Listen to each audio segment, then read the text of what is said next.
Welcome back. ಮೂರನೇ ಅಲೆಯಲ್ಲಿ ಮಕ್ಕಳ ಮೇಲೆ ಯಾವ ತರ ನಿಗಾ ಇಡಬೇಕು ಮತ್ತೆ ಕೇಂದ್ರದಿಂದ ಲೇಟೆಸ್ಟ್ ಆಗಿ ರಿಲೀಸ್ ಆಗಿದೆಲ್ಲ ಗೈಡ್ಲೈನ್ಸ್, ಅದ್ರ ಬಗ್ಗೆ ನಾವು ಡಿಸ್ಕಷನ್ ಮಾಡ್ತಾ ಇದ್ವಿ. ನಮ್ಮ ಜೊತೆ ಲೈವ್ ನಲ್ಲಿ ಜಾಯಿನ್ ಆಗಿದ್ರು ಮಕ್ಕಳ ತಜ್ಞರಾಗಿರುವಂತ doctor Asha Benakappa. Doctor welcome back. ಒಬ್ರು ಕಾಲರ್ ಇದ್ದಾರೆ, ಆಮೇಲೆ ನಾವು ಡಿಸ್ಕಷನ್ ಕಂಟಿನ್ಯೂ ಮಾಡೋಣ. ರೂಪಾ ಅಂತ ಮೈಸೂರಿಂದ. ರೂಪಾ ನಮಸ್ತೆ, ಕ್ವೆಶ್ಚನ್ ಏನಿದೆ ಕೇಳಿ. ನಮಸ್ತೆ ಮ್ಯಾಮ್. ಏನ್ ಗೊತ್ತಾ, ನಮ್ದು ಮನೆಯಲ್ಲಿ ಅಪ್ಪ ಅಮ್ಮನಿಗೆ ಇಬ್ರಿಗೂ ಅವರಿಗೆ ಕೋವಿಡ್ ಆಗಿ ಒಂದು ಸ್ವಲ್ಪ ಸಿವಿಯರ್ ಪ್ರಾಬ್ಲಮ್ ಆಗಿತ್ತು. ಈಗ ಮಗುಗೆ 5 ವರ್ಷ, ಅದಕ್ಕೆ ಕ್ಯಾವಿಟಿಸ್ ಇದೆ. ಕ್ಯಾವಿಟಿಸ್ ಆಗಿ ನೋವು ಶುರುವಾಗಿದೆ. ಸೊ ನಾವೀಗ ಹಾಸ್ಪಿಟ್ಲಿಗೆ ಹೋಗೋ ಪರಿಸ್ಥಿತಿಲೂ ಇಲ್ಲ, ಪಾಸಿಟಿವ್ ಇರೋದ್ರಿಂದ.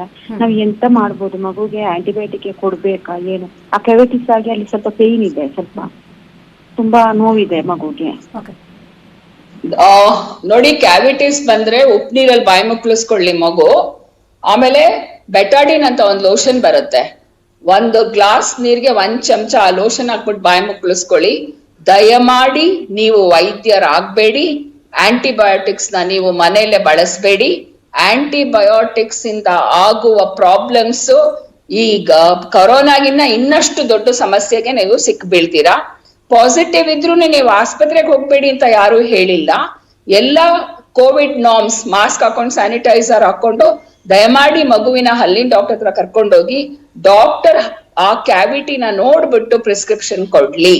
ಯಾವ ಆಂಟಿಬಯೋಟಿಕ್ಸ್ ಫೋನಲ್ಲೇ ಆಗ್ಲಿ ಅಥವಾ ವಾಟ್ಸಪ್ ಅಲ್ಲಿ ಕಳ್ಸಿರೋದ್ರಿಂದ ಮಾಡಕ್ ಬರಲ್ಲಮ್ಮ. ದಯಮಾಡಿ ಆಸ್ಪತ್ರೆ ಕರ್ಕೊಂಡೋಗಿ. ಫೈನ್, ಥ್ಯಾಂಕ್ ಯು ರೂಪಾ ಕಾಲ್ ಮಾಡಿದ್ದಕ್ಕೆ. ಡಾಕ್ಟರ್, ಆಗಲೇ ನೀವು ಮೈಲ್ಡ್, ಮಾಡರೇಟ್, ಸಿವಿಯರ್ ಕಂಡೀಷನ್ ಬಗ್ಗೆ ಎಕ್ಸ್ಪ್ಲೈನ್ ಮಾಡ್ತಾ ಇದ್ರಿ. ಈಗ ಒಂದು ವೇಳೆ ಕ್ರಿಟಿಕಲ್ ಆದರೆ ಈ ರೆಮ್ಡಿಸಿವಿರ್ ಮತ್ತೆ ಸ್ಟಿರಾಯ್ಡ್ಸ್ಗಳನ್ನು ಕೊಡಬಹುದು ಅಂತ ಗೈಡ್ಲೈನ್ಸ್ ಅಲ್ಲಿ ಇದೆ. ಫಸ್ಟ್ ಆಫ್ ಆಲ್, ನೀವು ಇದಕ್ಕೆ ಅಗ್ರಿ ಆಗ್ತೀರಾ? ಕೊಡೋದಾದ್ರೂ ಎಷ್ಟು ಡೋಸ್ ಅಲ್ಲಿ ಕೊಡಬಹುದು?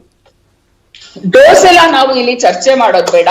ರೆಮಿಡಿಸಿವಿರ್ ಎಲ್ಲ ಮಗು ಆಸ್ಪತ್ರೆಗೆ ಹೋಗಿ ತೀವ್ರ ಚಿಕಿತ್ಸಾ ಘಟಕದಲ್ಲಿ ಹೋದ್ರೆ ಮಾತ್ರ ನಾವು ಅಲ್ಲಿ ಔಷಧಿಗಳನ್ನ ಈ ಔಷಧಿಗಳನ್ನ ಕೊಡ್ತೀವಿ. ಮಕ್ಕಳಿಗೆ ಬಂದಾಗ ಕಂಪ್ಲೀಟ್ಲಿ ಸೂಪರ್ವೈಸ್ಡ್, ಯಾವುದಕ್ಕೂ ಮಗು ರೋಗ ಲಕ್ಷಣ ಇಂಪ್ರೂವ್ ಆಗ್ಲಿಲ್ಲ ಅನ್ನೋ ಒಂದು ಸನ್ನಿವೇಶದಲ್ಲಿ ಮಾತ್ರ 3-4 ಜನ ಡಾಕ್ಟರ್ ಕನ್ಸಲ್ಟೇಷನ್ ಮಾಡ್ಕೊಂಡು ರೆಮಿಡಿಸಿವಿರ್ ಕೊಡ್ಬೇಕು ಅಂತ ಈ ಒಂದು ಹೊಸ ಇದು ಮಾಹಿತಿಯಲ್ಲಿದೆ. ಸೊ ಸುಮ್ನೆ ನಾವು ರೆಮಿಡಿಸಿವಿರ್ ಅಂತ ಹೇಳ್ಬಿಟ್ರೆ ಈ ಪೋಷಕರು ಒಂದು ಮೆಡಿಕಲ್ ಶಾಪ್ ಹೋಗಿ ರೆಮಿಡಿಸಿವಿರ್ ತಗೊಂಡ್ಬಿಟ್ಟು ಕೊಟ್ಬಿಡ್ತಾರೆ. ಸೊ ಪ್ರತಿ ಒಂದು ಹಂತದಲ್ಲಿ ಈ ಗೈಡ್ ಲೈನ್ಸ್ ಹೇಳ್ತಾ ಇದೆ, ಸ್ಟೀರಾಯ್ಡ್ಸ್ ಕೊಡ್ಬೇಕಾರೆ, ರೆಮಿಡಿಸಿವಿರ್ ಕೊಡ್ಬೇಕಾರೆ ಒಂದು ಡಾಕ್ಟರ್ಸ್ ಎಲ್ಲ ಸೇರಿ ಒಂದು ಚರ್ಚೆ ಮಾಡಿ ಆಮೇಲೆ ಅದ್ರ ಬಗ್ಗೆ ಡಿಸಿಷನ್ ತಗೊಳ್ಳೋದು. ಹೇಗೆ ದೊಡ್ಡೋರ್ಗೆ ಔಷಧಿಗಳನ್ನ ಬಳಸಿದ್ರೋ ಆ ತರ ನಾವು ಮಕ್ಕಳಲ್ಲಿ ಬಳಸಕ್ಕಾಗಲ್ಲ. ಕ್ಲಾರಿಫಿಕೇಶನ್ಗೋಸ್ಕರ ಕೇಳ್ತಾ ಇದೀನಿ ಡಾಕ್ಟರ್.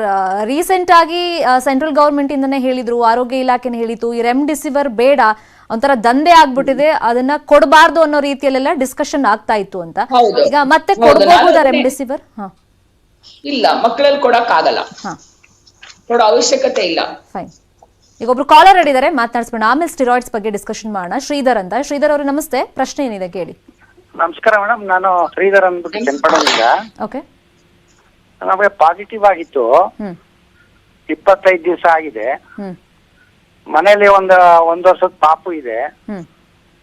ಈಗೆಲ್ಲ ಹುಷಾರಿದ್ದೀನಿ. ಎಷ್ಟು ದಿವಸ ನಾವು ದೂರ ಇರಬೇಕು ಅಂತ? ಸಾಮಾನ್ಯವಾಗಿ 17 ದಿವಸ ಲಾಸ್ಟ್ ಸಿಂಪ್ಟಮ್ ಇಂದ. ಇಷ್ಟು ದಿವಸ ನಾವು 14 ದಿವಸ ಅಂತ ಹೇಳ್ತಾ ಇದ್ವಿ. ಇನ್ನೂ ಸ್ವಲ್ಪ ಸೇಫ್ ಆಗಿರೋಣ, 17 ದಿವಸದಿಂದ 24 ದಿವಸದವರೆಗೂ ನೀವು ಆ ಮಗುವಿಂದ ದೂರ ಇರೋದು ಒಳ್ಳೇದು.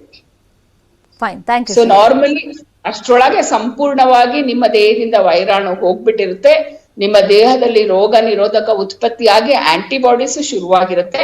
ಅದಕ್ಕೋಸ್ಕರ ಕೋವಿಡ್ ಇನ್ಫೆಕ್ಷನ್ ಬಂದ ಜನಸಾಮಾನ್ಯರಿಗೆ ವ್ಯಾಕ್ಸಿನೇಷನ್ ಅರ್ಜೆಂಟ್ ಆಗಿ ಕೊಡೋದು ಬೇಕಾಗಿಲ್ಲ. ಸಹಜವಾದ ಇನ್ಫೆಕ್ಷನ್ ಇಂದ ನಿಮ್ಮ ದೇಹದಲ್ಲಿ ಇರುವ ರೋಗ ನಿರೋಧಕ ಅಂಶ ನೀವು ವ್ಯಾಕ್ಸಿನ್ ತಗೊಳ್ಳೋವರೆಗೂ ತಡಿಬಹುದು. ಸೊ ಹಂಗಾಗಿ ನಾನು ಒಂಥರ ಮಕ್ಕಳ ಬಗ್ಗೆ ನಂಗೆ ತುಂಬಾ ಯೋಚನೆ, ವಿಶೇಷವಾಗಿ ಒಂದು 17-20 ದಿವಸ ಆ ಮಗು ಹತ್ರ ಹೋಗ್ಬೇಡಿ, ನಂತರ ಯು ಕ್ಯಾನ್ ಗೋ. ಫೈನ್. ಮಾನಸ ಅಂತ ಮತ್ತೊಬ್ರು ಕಾಲರ್ ಹೇಳಿದ್ದಾರೆ, ಡಾಕ್ಟರ್ ಮಾತಾಡ್ಸೋಣ. ಮಾನಸ್ ಅವರೇ ನಮಸ್ತೆ, ಕ್ವೆಶ್ಚನ್ ಏನಿದೆ ಕೇಳಿ. ನಮಸ್ತೆ ಮೇಡಮ್. ಇವಾಗ ಕೊರೋನಾ ಇದಾಗಿದೆ ಅಂತ ಎಲ್ಲರಿಗೂ ಗೊತ್ತಿದೆಯಲ್ಲ, ಮಕ್ಕಳಿಗೆ ಇವಾಗ ಜಾಸ್ತಿ ಬಿಸಿನೀರಲ್ಲಿ ಹಬೆ ಕೊಡ್ತಾ ಇದೀವಿ, ಮತ್ತೆ ಕಷಾಯ ಅಂತ ತುಂಬಾನೇ ಕೊಡ್ತಾ ಇದೀವಿ. ಅದ್ ಯಾವ ತರ ಏನಾದ್ರು ಇನ್ಫೆಕ್ಷನ್ ಆಗುತ್ತಾ, ಏನಾದ್ರು ಒಳ್ಳೇದಾ ಕೆಟ್ಟದಾ ಅಂತ ನಮ್ಗೆ ಗೊತ್ತಾಗ್ಬೇಕಲ್ಲ ಮ್ಯಾಮ್? ನೋಡಮ್ಮ, ಬಹಳಷ್ಟು ಮಾಧ್ಯಮದಲ್ಲಿ ಈ ಇಮ್ಯುನಿಟಿ ಬೂಸ್ಟರ್ಸ್, ಆಹಾರ ಪದ್ಧತಿ ಎಲ್ಲ ಬಹಳ ಚರ್ಚೆ ಆಗಿದೆ. ದಯಮಾಡಿ ಇಷ್ಟು ದಿವಸ ನೀವು ಏನ್ ಆಹಾರ ಊಟ ಮಾಡ್ತಿದ್ರೋ ದಯವಿಟ್ಟು ಅದನ್ನೇ ಕೊಡಿ. ಯಾವುದು ವಿಶೇಷವಾಗಿ ಕೊರೋನಾ ವೈರಸ್ ಹೋಗೋ ಅಂತ ಒಂದು ಆಹಾರ ಇಲ್ಲ ಅಮ್ಮ. ಹಂಗೇನಾದ್ರೆ ಇದ್ಬಿಟ್ಟಿದ್ರೆ ಎಷ್ಟು ಖುಷಿಯಾಗಿರೋದಲ್ವಾ. ಮನೇಲೆ ನಮ್ ಇಡ್ಲಿಗೆ ಒಂದೇನೋ ಒಂದು ಅದು ವಿಶೇಷವಾದ ಚಟ್ನಿ ಹಾಕ್ಬಿಟ್ರೆ ಕೊರೋನಾ ವೈರಸ್ ಹೋಗ್ಬಿಟ್ಟಿದ್ರೆ ಬಹಳ ಸಂತೋಷ ಆಗೋದು. ಆತರ ಏನೂ ಇಲ್ಲ. ನಿಮ್ಮ ಮನೆ ಇಷ್ಟು ದಿವಸ ಬಳಸಿರೋ ಆಹಾರನ ದಯವಿಟ್ಟು ಅದನ್ನ ಸಮತೋಲನ ಆಹಾರನ ಮುಂದುವರಿಸಿ. ಅದಕ್ಕೆ ನಾವು ಹೇಳ್ತೀವಿ ಸಿರಿಧಾನ್ಯಗಳು 55% ಇರ್ಬೇಕು, ಪ್ರೋಟೀನ್ ಸಸಾರಜನಕ 15-20% ಇರ್ಬೇಕು, ಆಮೇಲೆ ಫ್ಯಾಟ್ ಕಂಟೆಂಟ್ 25-30% ಇರ್ಬೇಕು. ಎಷ್ಟ್ ಬೇಕೋ ಅಷ್ಟು ತರಕಾರಿ. ಈಗ ವಿಶ್ವ ಆರೋಗ್ಯ ಸಂಸ್ಥೆ ಒಂದು ಸಾಮಾನ್ಯ ಪರಿಸ್ಥಿತಿಯಲ್ಲಿ ಹಣ್ಣು ತರಕಾರಿನ ಹೆಚ್ಚು ಬಳಸಿ ಅಂತ ಹೇಳ್ತೀವಿ. ಯಾಕೆ ಅಂತಂದ್ರೆ ಅದಕ್ಕೆ ಬಹಳಷ್ಟು ಇನ್ ಅಡಿಷನ್ ಟು ಡಾಕ್ಟರ್, ಈಗ ಬ್ಯಾಲೆನ್ಸ್ ಡಯಟ್ ಫೈನ್, ನೀವು ಹೇಳಿದ್ ಕರೆಕ್ಟ್, ಒಪ್ಕೊಳ್ಳೋಣ.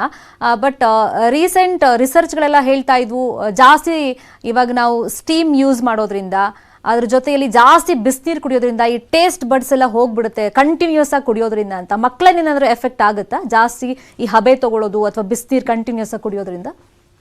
ಬೇಕಾಗಿಲ್ಲ. ಫಸ್ಟ್ ಆಫ್ ಆಲ್ ಬಿಸಿನೀರ್ ಕುಡಿಯೋದ್ ಬೇಕಾಗಿಲ್ಲ, ಸುಮ್ನೆ ಹಬೆ ತಗೊಳೋದ್ ಬೇಕಾಗಿಲ್ಲ. ಯಾವಾಗ ಗಲೆ ಮೇ ಕೀಚ್ ಕೀಚ್ ಅಂತ ಹೇಳ್ತೀವಲ್ಲ, ಗಂಟ್ಲು ಕಡಿತಿದ್ರೆ ಅದು ಮಕ್ಳಿಗೆ ಹಬೆ ಕೊಡಕ್ ಹೋಗಿ ಎಷ್ಟೋ ಜನ ಮಕ್ಳು ಮುಖ ಆ ಬಿಸಿ ನೀರ್ ಮುಖಕ್ಕೆ ಹೋಗ್ಬಿಟ್ಟು ಸುಟ್ಟೋಗ್ಬಿಟ್ಟಿದೆ. ದಯವಿಟ್ಟು ವಿಶೇಷವಾಗಿ ಏನು ಮಾಡ್ಬೇಡಿ.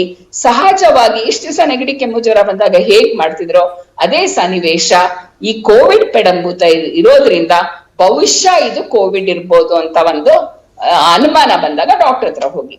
ನಾವ್ ಆಕ್ಚುಲಿ ಈ ಸಲ ಕೋವಿಡ್ ಅಲ್ಲಿ ನಾವ್ ಇನ್ನೊಂದೇನ್ ಮಕ್ಕಳ ಕೋವಿಡ್ ಅಲ್ಲಿ ಏನ್ ಮಾಡಿದೀವಿ ಅಂತಂದ್ರೆ, ಪ್ರತಿ 1,000 ಮಕ್ಕಳಿಗೆ ಒಬ್ಬ ಮಕ್ಕಳು ತಜ್ಞ ಬೇಕಾಗತ್ತೆ. ಆದ್ರೆ ನಮ್ಮ ರಾಜ್ಯದಲ್ಲಿ ನಮ್ಗಿರೋದು ಪ್ರತಿ 10,000 ಮಕ್ಕಳಿಗೆ ಒಬ್ರೇ ಇರೋದು. ಹಾಗಾಗಿ ತಾಯಂದ್ರೆ ಮನೇಲಿ ಎಷ್ಟೊಂದ್ ಕೆಲ್ಸ ಮಾಡ್ಬೋದು. ಅದಕ್ಕೋಸ್ಕರ ನಾವು ಅವ್ರಿಗೆ ತಾಯಂದ್ರಿಗೆನೆ ಮನೇಲೆ ಮಾನಿಟರಿಂಗ್ ಚಾರ್ಟ್ ಅಂತ, ಪ್ರಾಕ್ಸಿ ಡಾಕ್ಟರ್ ಅಂತ ಒಂದು ಕಾನ್ಸೆಪ್ಟ್ ಮಾಡೋಣ. ಅದೇನ್ ಪ್ರಾಕ್ಸಿ ಡಾಕ್ಟರ್, ಏನ್ ಕಾನ್ಸೆಪ್ಟ್ ಅದು ಕೇಳ್ತೀನಿ. ನೀವ್ ಹೇಳ್ದಂಗೆ ಹಾಸ್ಪಿಟಲ್ ಬಂದ್ರೆ ಅಥವಾ ಕೇರ್ ಸೆಂಟರ್ ಕರ್ಕೊಂಡ್ ಬಂದ್ರು ಕೂಡ ಮಕ್ಕಳಿಗೆ ಮನೆ ತರದ್ದೇ ವಾತಾವರಣ ಬೇಕಾಗಿರುತ್ತೆ.